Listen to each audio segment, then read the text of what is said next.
ఇప్పటివరకు గల్ఫ్ దేశాలని military స్థావరాలని target చేస్తున్న ఇరాన్ ఈసారి నేరుగా అమెరికాపై ఫోకస్ చేసిందా? డెడ్లీ డ్రోన్లతోటి విధ్వంసం సృష్టించాలని డిసైడ్ అయిందా? ఇప్పటికీ ఆ దిశగా అడుగులు వేసిందా? అవునని అంటుంది America top investigative agency FBI. తమ దేశ పశ్చిమ తీరంలోని కాలిఫోర్నియా లక్ష్యంగా ఇరాన్ డ్రోన్ దాడులకి దిగబోతున్నట్టుగా సంచలన ప్రకటన చేసింది. ఆ ప్రకటనే అగ్రరాజ్యాన్ని షేక్ చేస్తుంది. ఇంతకు ఇరాన్ నిజంగా అమెరికాపై డ్రోన్ అటాక్కి సిద్ధమైందా? తన సూసైడ్ డ్రోన్లను కాలిఫోర్నియా తీరానికి పంపించిందా? అదే నిజమైతే ఈ యుద్ధం ఎలాంటి మలుపు తిరగబోతోంది? Watch this.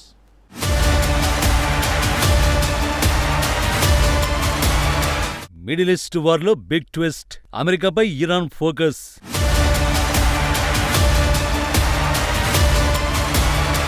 డెడ్లీ డ్రోన్లతో డైరెక్ట్ అటాక్, సీక్రెట్ బయటపెట్టిన FBI.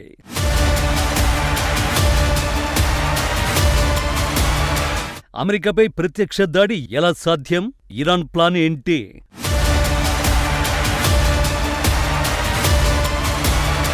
యుద్ధం మీరు మొదలుపెట్టారు, ముగించేది మాత్రం మేమే. ఇరాన్ చెప్పిన ఈ మాటను ఎవరూ సీరియస్ గా తీసుకోలేదు. అమెరికాను ఓడించేసి నా దేశానికి లేదని చాలా త్వరగానే ఇరాన్ ఓటమి పాలవుతుందని లెక్కలు కట్టేశారు. కానీ మొండివాడు రాజు కంటే బలవంతుడు అన్న నానుడిని గుర్తు చేస్తూ అమెరికాకే చుక్కలు చూపిస్తోందా దేశం. గల్ఫ్ దేశాల్లోని అమెరికా మిలిటరీ స్థావరాలపై ఓ రేంజ్ లో విరుచుకుపడుతోంది. అమెరికాకు వీలైనంతగా డ్యామేజ్ చేసే దిశగా చీప్ సూసైడ్ డ్రోన్లతో అగ్రరాజ్యానికి చుక్కలు చూపిస్తోంది. ఇప్పుడు అవే డ్రోన్లను అమెరికా వరకు పంపించే ప్రయత్నాలు జరుగుతున్నాయి. వేల డ్రోన్లతో అమెరికాపై ప్రత్యక్ష దాడులకు సన్నాహాలు జరుగుతున్నాయి. తాము డిసైడ్ అయితే ఏం చేయగలమో అమెరికాకు చూపించడమే ఇరాన్ లక్ష్యంగా కనిపిస్తోంది. తాజాగా ఈ నిజాలను America Federal Bureau of Investigation agency బయటపెట్టింది. పశ్చిమ తీరంలోని కాలిఫోర్నియా లక్ష్యంగా ఈ దాడులు జరిగే అవకాశం ఉందని ఒక అంతర్గత బులెటిన్లో పేర్కొంది.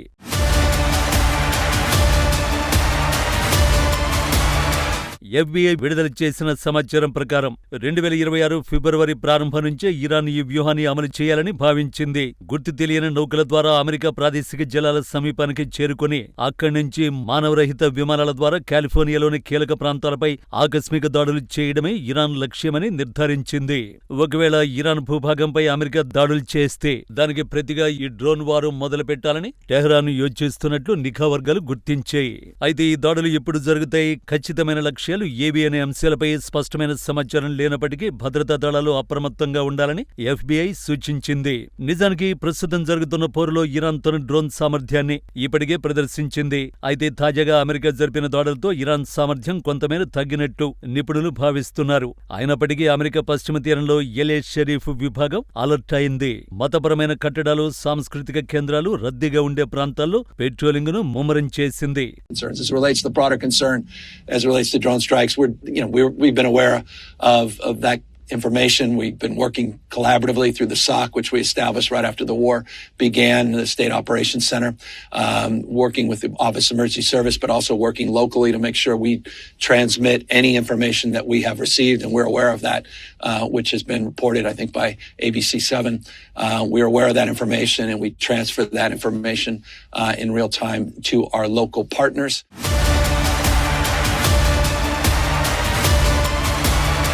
FBI రిపోర్టులపై California governor Gavin Newsom reaction ఇది. ఈ ముప్పుపై నిరంతరం సమీక్షిస్తున్నామని, ప్రజలు ఆందోళన చెందాల్సిన అవసరం లేకపోయినా భద్రతా బలగాలు మాత్రం పూర్తి స్థాయిలో అప్రమత్తంగా ఉన్నాయని తెలిపారు. ఇదే అంశంపై డొనాల్డ్ ట్రంప్ కూడా స్పందించాడు. తానేమీ భయపడ్డం లేదని, అమెరికా భద్రతా వ్యవస్థలు సిద్ధంగా ఉన్నాయని ధీమా వ్యక్తం చేశాడు. కానీ ఇరాన్ నిజంగానే అమెరికాపై డ్రోన్ దాడులు నిర్వహించగలదా అంటే టెక్నికల్ గా సాధ్యమే, కానీ ఆచరణలో మాత్రం చాలా కష్టం. ఎందుకంటే ఇరాన్ దగ్గర ఉన్న షాహద్ 136 వంటి సూసైడ్ డ్రోన్లు సుమారు 2000 నుండి 2500 కిలోమీటర్ల దూరం ప్రయాణించగలవు. ఇరాన్ నుండి నేరుగా అమెరికాకు ఉన్న దూరం 10,000 కిలోమీటర్ల కంటే ఎక్కువ. కాబట్టి ఇరాన్ తన భూభాగం నుండి అమెరికాపై డ్రోన్లు ప్రయోగించలేదు. FBI హెచ్చరించినట్టు అమెరికా తీరానికి సమీపంలో ఉండే నౌకల నుంచి లేదా మెక్సికో వంటి పొరుగు దేశాల నుండి డ్రోన్లు ప్రయోగించే అవకాశం ఉంది. మరోవైపు ఇరాన్ తన వాణిజ్య నౌకలను, గూఢచారి నౌకలను డ్రోన్ లాంచర్లుగా మార్చుకునే అవకాశం ఉంది.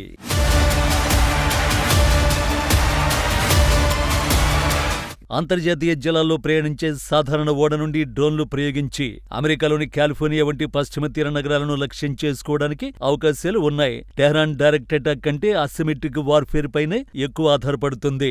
మెక్సికోలో కొన్ని క్రిమినల్ గ్యాంగులతో లేదంటే అక్కడ ఉన్న తమ ఏజెంటుతో కలిసి చిన్నపాటి డ్రోన్లను సరిహద్దులు దాటించి దాడులు చేసే ప్రమాదం ఉందని ఇంటెలిజెన్స్ వర్గాలు భావిస్తున్నాయి. అంతేకాదు అమెరికా లోపలే ఉంటూ స్థానికంగా దొరికే డ్రోన్లు ఉపయోగించి దాడులను చేసే అవకాశాన్ని కూడా కొట్టిపారేయలేం. అయితే అమెరికా కోస్ట్ గార్డ్ నావికాదళం తమ తీర ప్రాంతాలను నిరంతరం పర్యవేక్షిస్తూ ఉంటాయి. అనుమానాస్పద నౌకలను గుర్తించడం వారికి పెద్ద కష్టం కాదు. అమెరికా రక్షణ వ్యవస్థ ప్రపంచంలోనే అత్యంత పటిష్టమైనది. పేట్రియాట్ థాడ్ వంటి వ్యవస్థలతో ఇరాన్ ప్రయోగించే డ్రోన్లను గాల్లోనే కూల్చివేసే అవకాశాలున్నాయి. అయితే ఇక్కడ ఇరాన్ వ్యూహం అమెరికాను ఓడించడం కాదు, ఆ దేశాన్ని ఆర్థికంగా మిలిటరీ పరంగా దెబ్బకొట్టడం. ఇందులో భాగంగానే కేవలం 20,000 విలువైన చీప్ డ్రోన్లతో అమెరికాను ఉక్కిరిబిక్కిరి చేస్తోంది. వాటిని కోల్చడానికి అమెరికా లక్షల డాలర్ల విలువైన మిస్సైళ్లను వాడాల్సి వస్తోంది. ఫలితంగా ఈ యుద్ధం సుదీర్ఘంగా జరిగితే అమెరికా చేతులెత్తేయాల్సి రావచ్చు.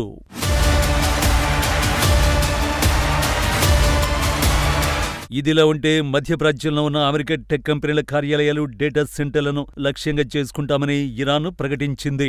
తస్నిమ్ న్యూస్ ఏజెన్సీ విడుదల చేసిన నివేదికలో శత్రు టెక్నాలజీ మౌలిక సదుపాయాలపై చర్యలు తీసుకునేందుకు సిద్ధమవుతున్నామని పేర్కొంది. టెలిగ్రామ్లో చేసిన పోస్టులో ఖతర్, ఇజ్రాయెల్, యుఏఈ, బహ్రెయిన్లలో ఉన్న మొత్తం 29 కార్యాలయాలు, డేటా సెంటర్లు, పరిశోధన కేంద్రాల్ని లక్ష్యాలుగా పేర్కొంది.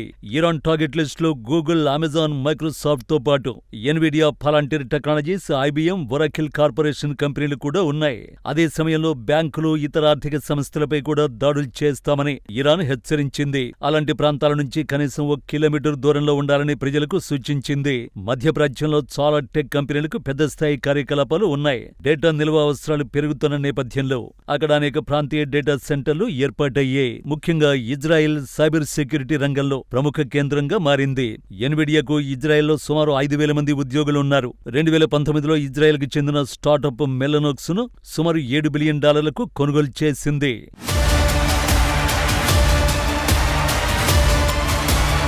మొత్తంగా అమెరికాను మిలిటరీగా, ఆర్థిక పరంగా దెబ్బకొట్టడమే లక్ష్యంగా ఇరాన్ వ్యూహాలు చేస్తోంది. సింపుల్ గా సూసైడ్ డ్రోన్లతోనే అగ్రరాజ్యానికి చుక్కలు చూపిస్తోంది. ఈ యుద్ధం ఎంత సుదీర్ఘకాలం సాగితే అమెరికా అంతగా నష్టపోవడానికి అవకాశాలున్నాయి. FBI హెచ్చరించినట్టు ఒకవేళ అమెరికాలో ఇరాన్ డ్రోన్ దాడులకు దిగితే మాత్రం ఈ యుద్ధం విధ్వంసక మలుపు తిరగడం ఖాయం. ఎందుకంటే ఈ దాడి తర్వాతే విధ్వంసక ఆయుధాలు యుద్ధంలో ఎంట్రీ ఇస్తాయి.